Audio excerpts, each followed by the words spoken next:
Hurmatli kuzatuvchilar, nimaga chaqaloqlarda 2 yoshgacha bo'lgan chaqaloqlarda bir haftada bir marta cho'miltirsangiz ham undan badbo'y hid kelmaydi.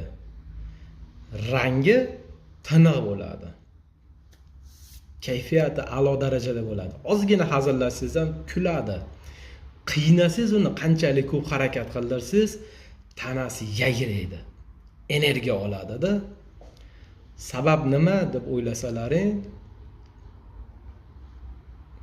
bitta nomeraning eng zo'r sababi hali uni tanasidagi suv zaharlanib ulgurmagan. Tiniq hali. Limfalar zo'r ishlayapti. O'shanaqangi bo'lishlik imkoni hamma odamda bor-da.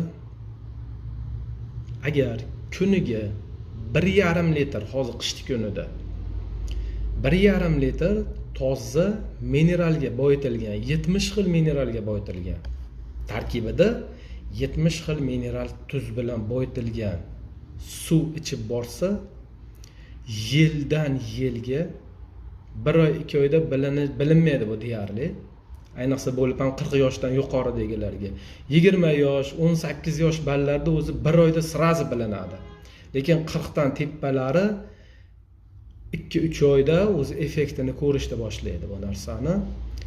Yil o'tgan sari tengxo'rlaridan tubdan farqlanib boradi. Buni o'zi ham sezadi, atrofdagilar ham o'zi sezishni boshlaydi. Cho'tta sen qarimayapsan-a deydi.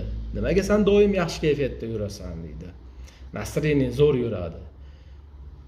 Sababi shu, 1,5 litr mineralga boyitilgan, 70 xil mineralga boyitilgan suvni doim har kuni ertalabdan kechgacha 1,5 litr iliq holatda ichib yurib bitta sinab ko'ringlar.